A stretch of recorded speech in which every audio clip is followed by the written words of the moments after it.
Hvala lepa.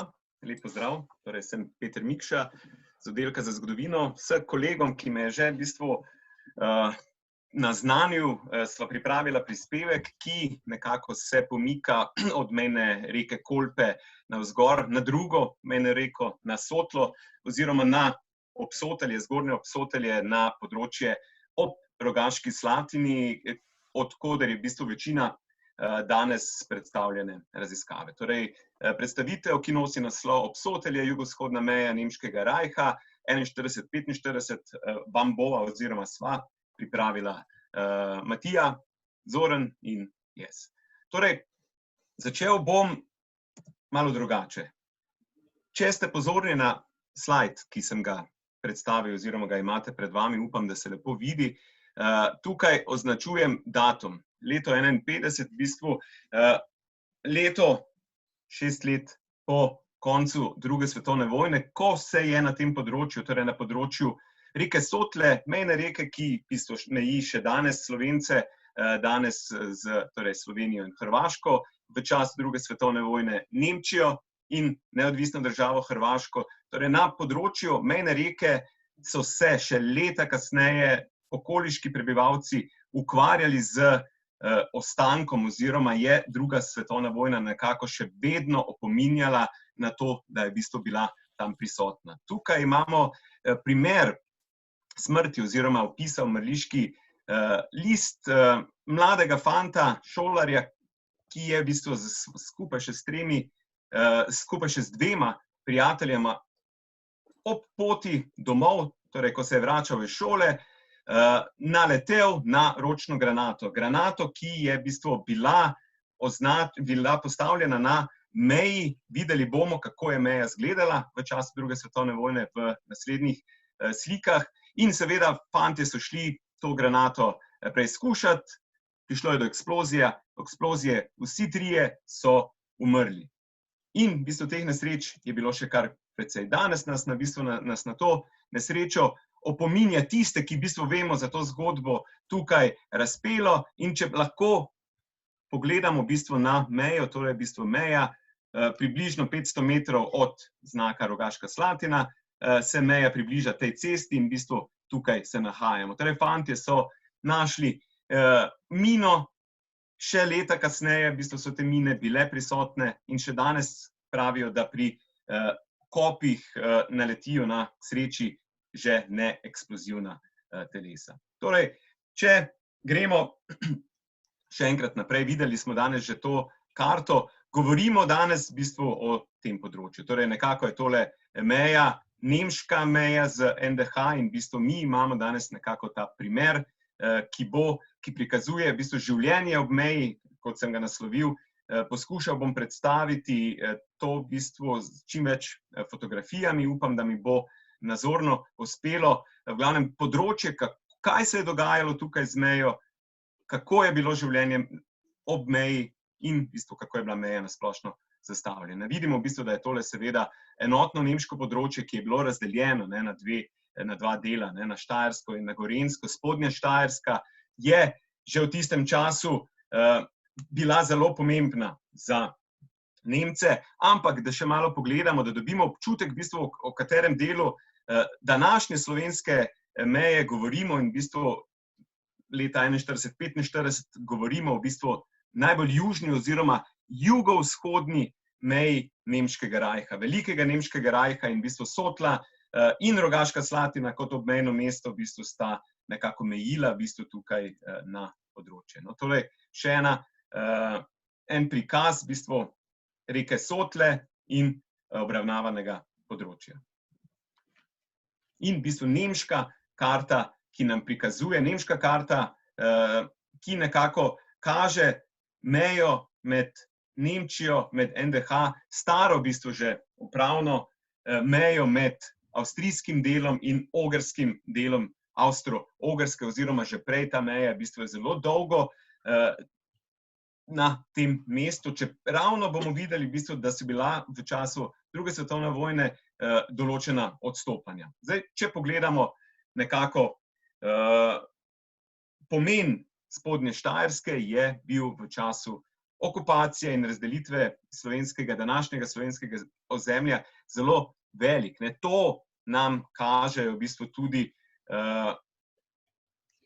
obiski Hitlerja 26. aprila, ko je v bistvu obiskal Maribor in naj bi spregovoril znani rek, napravite mi to deželo zopet nemško. Vemo danes, da v bistvu ta izrek ni iz tistega dne oziroma ni iz govora iz mariborske mestne hiše, ampak naj bi to Überreiterju rekel že 3 tedne prej, tako pravi Tone Ferenc iz svojih zapisov. V glavnem, vsekakor pa lahko vidimo v bistvu, da je nekako Spodnja Štajerska bila za Nemce izredno pomembno ozemlje, ki so ga želeli imeti za sebe.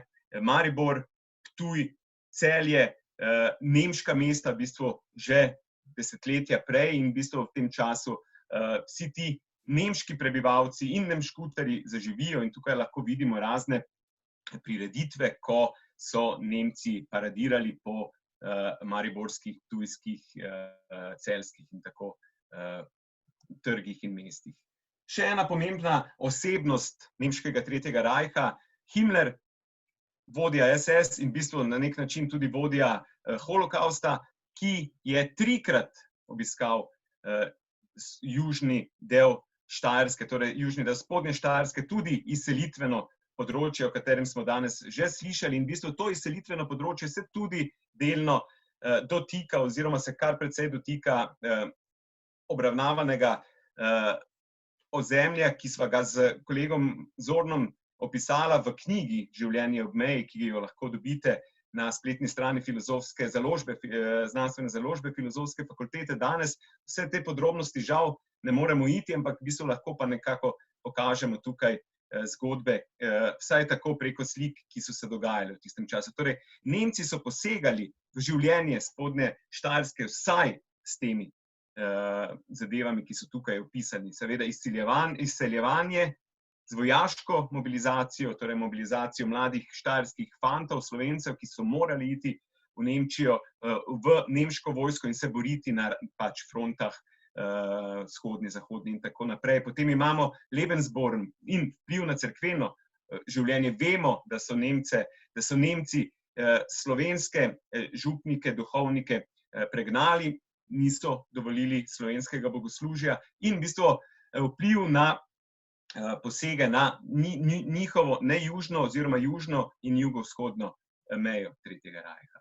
Danes bo nekako prikazana Rogaška Slatina. Rogaška Slatina, znano, že tedaj v bistvu zelo znano zdraviliško mesto, ki je bilo z razliko od Ptuja, Celja ali Maribora obmejno mesto. To je še sicer danes in določene zadeve na meji se niti ne razlikujejo preveč, ampak v bistvu zgodba 41. leta je nekako tako, da Nemci že v bistvu 11. aprila pridejo, zasedajo Rogaško Slatino in okolico in seveda se tu nastanijo vse njihove enote v bistvu lokalnih ustanovah. Tukaj lahko vidimo v bistvu nemške vojake, ki so bili nastanjeni v različnih hotelih. Zdravilišče je delovalo tudi tekom okupacije, tekom vojne in tole v bistvu lahko vidimo zdraviliški dom, danes seveda preimenovan v Kurhaus z nemškim postrojem. To je lokacija Rogaške Slatine, zraven je Rogatec in v bistvu tole vse obdobje, področje sva s kolegom Zornom obdelala in izsledke v bistvu vam počasi predstavljam naprej. Ko je Hitler je bil tisti seveda, ki je v grobem označil, kje naj bodo meje na celem Balkanu, ampak govorimo seveda o okupacijskih mejah v Sloveniji, ki smo jih danes prikazali. Ko je Hitler določil, kje bodo potekale meje, so na teren šle mejne razmejitvene komisije, ki so potem na terenu locirale in v grobem skoli na začetku označevale mejo. Tukaj je primer ene skice, delovne skice, ki nam prikazuje v bistvu potek meje. To je meja, tole, naprimer, spodaj je mejni prehod, današnji mejni prehod Dobovec in železniški prehod Dobovec, na tej strani je Krapina in na tej strani je Rogatec. Tole zgoraj je izvir Sotle in v bistvu Maceljska gora, tukaj zraven je Donačka gora, da dobite občutek, na katerem predelu smo, in v bistvu tule je skica, opis, v bistvu kako naj bi meja šla, in lepo preprosto, nova meja z zeleno barvo, z rdečo stara meja, in v bistvu lahko vidimo nekako, da se zadeve razlikujejo, torej na terenu se je dalo premikati levo ali desno, vsaj na začetku mejo, meja ni nujno šla po reki Sotli. Vse to, Rogaška Slatina, sem že omenil, v bistvu, da je bila pomembna lokacija. Bila je tudi v bistvu dolgo časa mesto, kjer so se odločale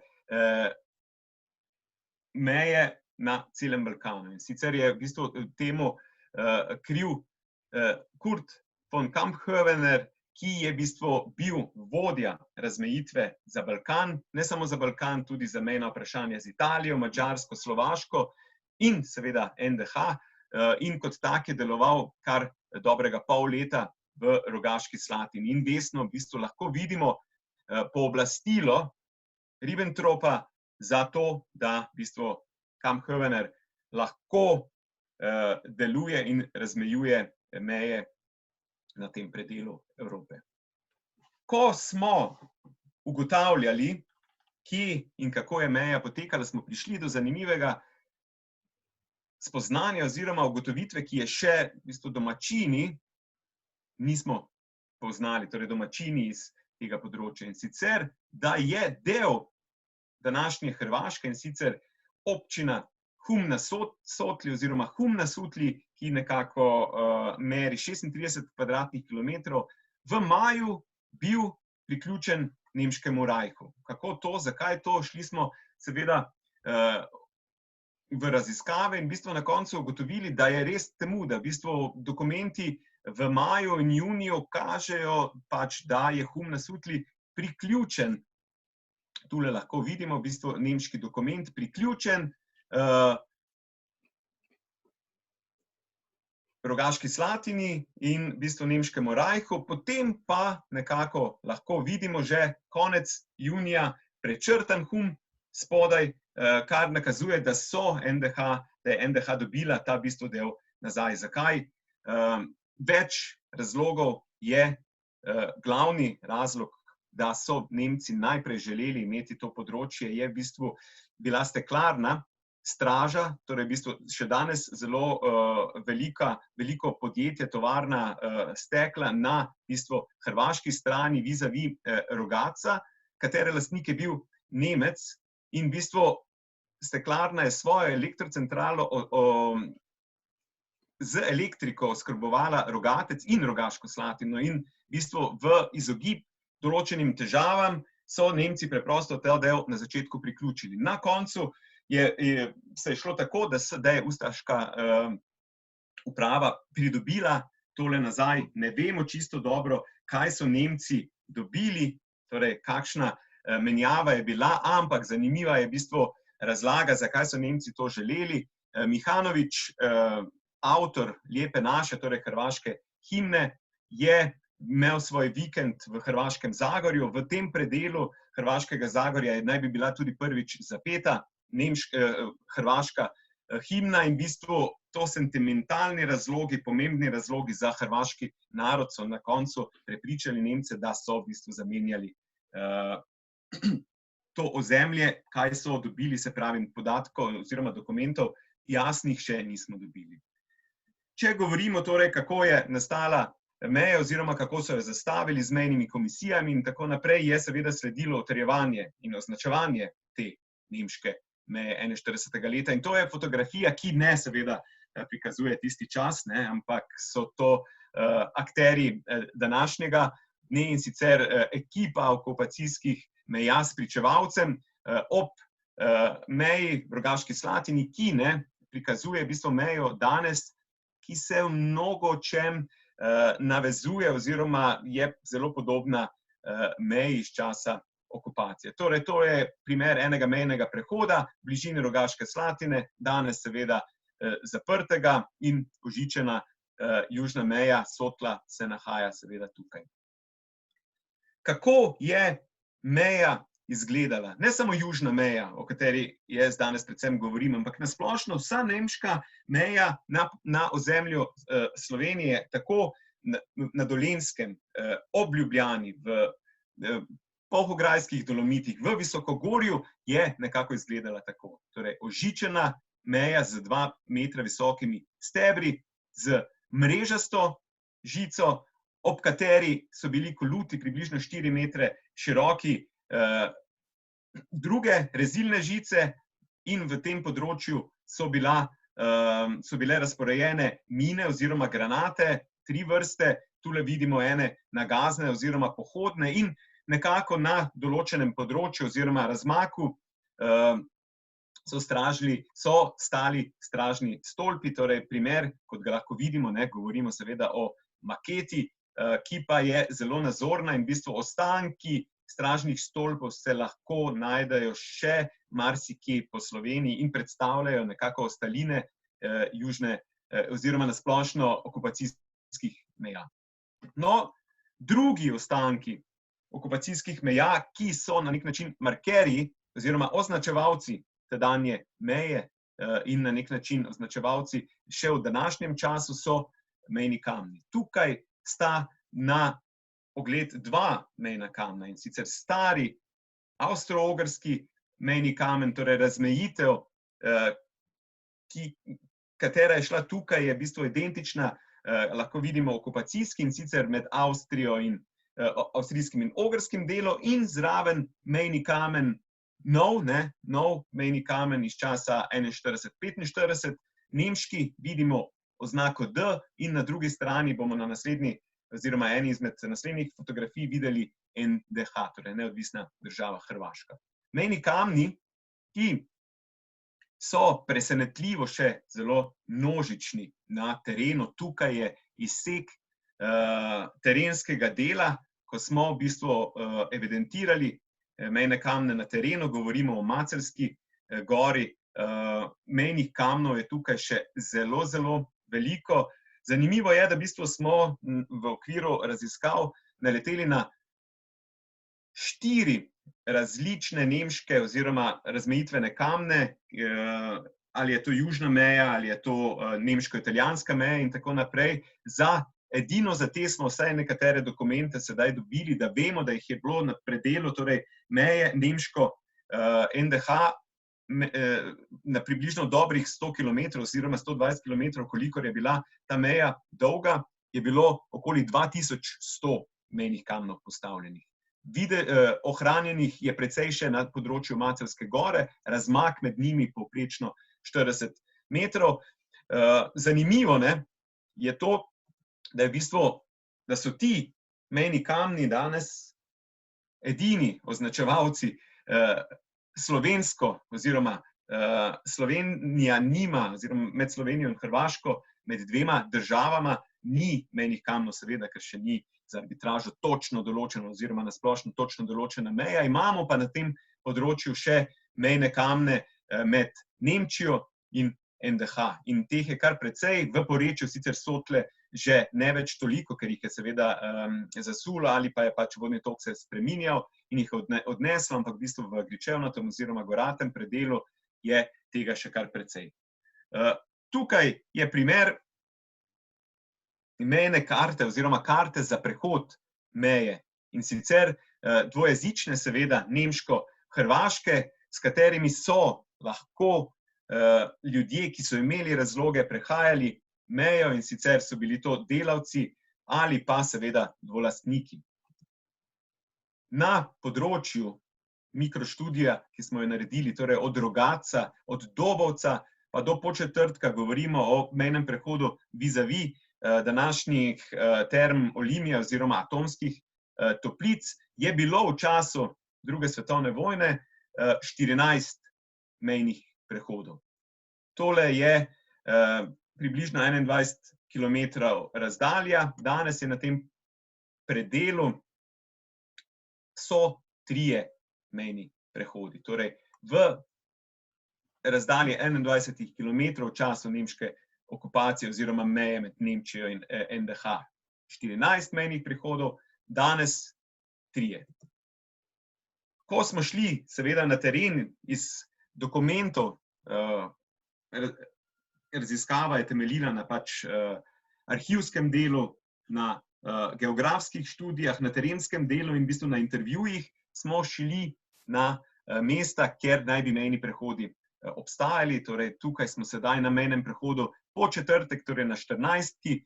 lahko vidimo mejni prehod z nemškim stražarjem in hrvaškim graničarjem, nekako verjetno še pred začetkom leta 1942, ko mejo v bistvu ožičijo.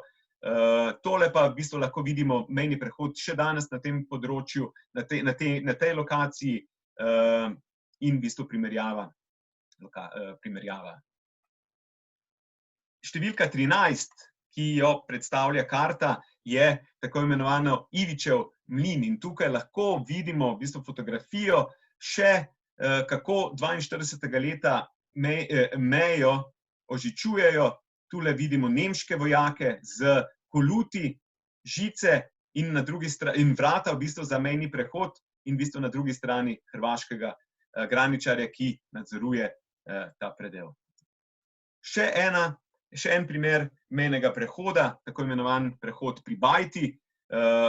Nedaleč, če spremlja sedaj tole moje predavanje, kdo iz okolice Rogaške Slatine si bo znal predstavljati, če rečem, da je v bistvu mejni prehod stal oziroma ostanki stojijo nedaleč od Prve Brane. In tukaj primer pričevalca, torej ključnih figur v tej naši zgodbi, ko smo poskušali pridobivati podatke, so v bistvu pričevalci, kar je kolega Balkovec v osnovi že povedal. Ogromno intervjujev smo naredili in v bistvu s pomočjo njih pridobili tudi ogromno podatkov.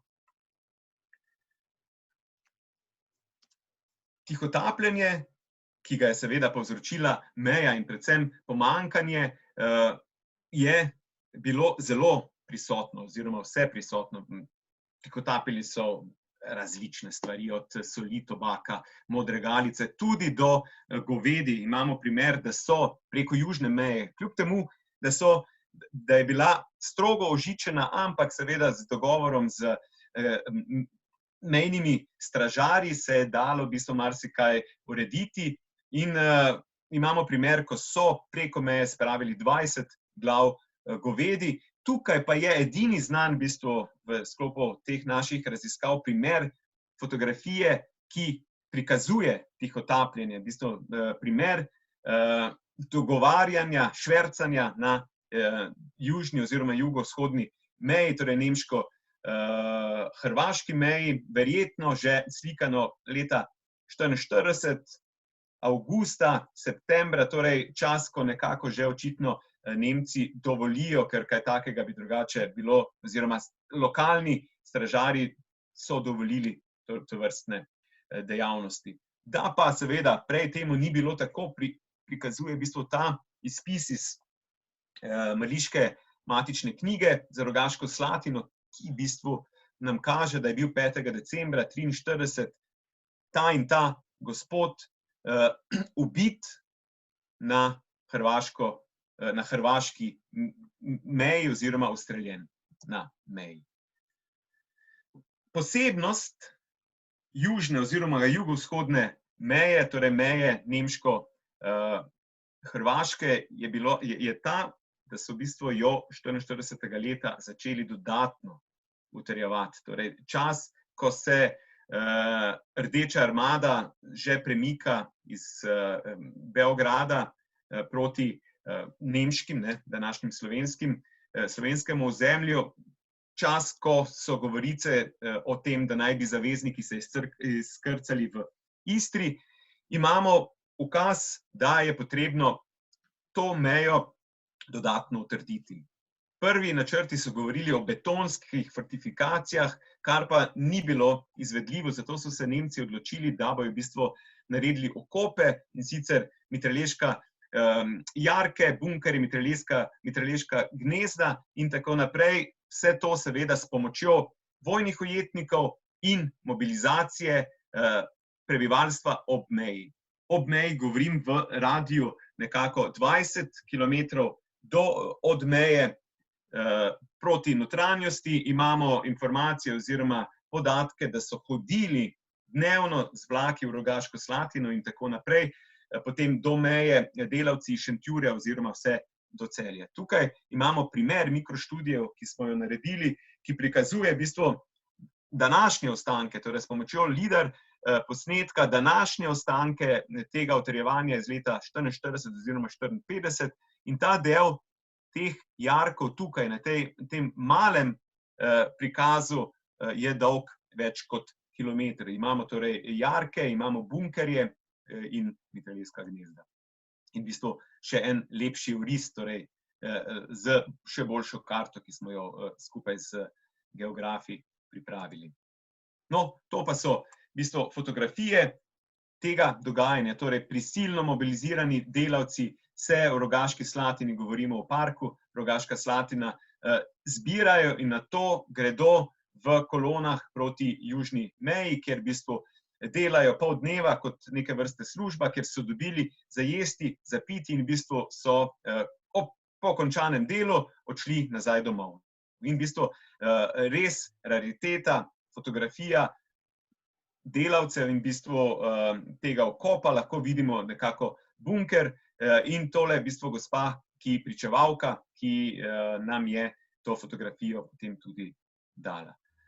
Zraven, kot sem že rekel, prisilno mobiliziranih delavcev so seveda bili delavci tudi vojni ujetniki. Današnja 3. osnovna šola v Rogaški Slatini je bila tedaj delovno taborišče in tukaj je bilo več kot 500 ljudi zaprtih in v bistvu mnogi med njimi so potem morali prisilno delati na tej lokaciji. In tole so skice obveščevalcev, torej iz fonda glavnega štaba partizanskega,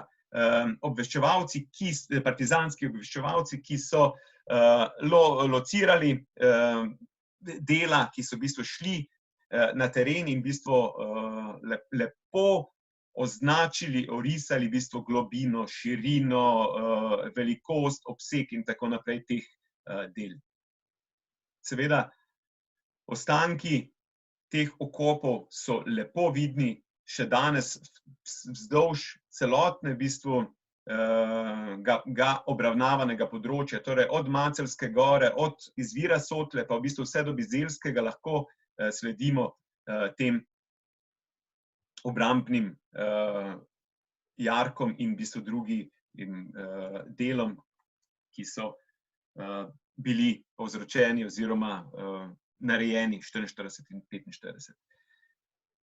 Ta fotografija predstavlja delo ob meji, v bistvu tukaj, 10 metrov stran je Užičena Sotla, lahko bi rekli, da je v bistvu delo, življenje potekalo dokaj nemoteno, seveda, ljudje so morali preživeti, zato so se na razne načine preživljali. Glavna težava vseh, ki se spominjajo tega časa, ki so živeli na nemški strani, je bila ta, da v bistvu so imeli onemogočen dostop do vode, do pitne vode, do vode za zalivanje polj, njiv in tako naprej, torej pridelkov, in zaradi tega je seveda bila tudi mnogo večja lakota. Več tega smo opisala s kolegom Zornom v najini knjigi. Nekako proti koncu te moje prezentacije se obračam, v bistvu, če sem začel z eno zgodbo življenja na meji po vojni, v bistvu prikazujem tukaj sliko dveh oseb, ki sta nekako povezana, tragično povezana z mejo. In sicer lahko vidimo dva sorodnika, veliko teh je še na tem področju, ki sta izgubila ali osebno življenje ali pa v bistvu nekdo od njiju. Tukaj spredi je fant, ki je mladenič, ki je v bistvu pri prečenju meje naletel na mino, še 3 dni umiral. V tem času zapisal oporoko in tako naprej, v kateri lepo lahko vidimo v bistvu zgodbo, zabeležbo v bistvu nesreče in tako naprej. In njegov sorodnik, ki je 45. leta, kmalu po vojni, v bistvu izgubil sina, ki je stopil 5 metrov stran od hiše na mino. In to je v bistvu ta oporoka, kateri sem govoril, in tule v bistvu lepo lahko vidimo, govorimo o družini, ki je živela na hrvaški strani Sotle. Torej, Franjo Mikša je ob času oporoke bil teže ranjen od mine.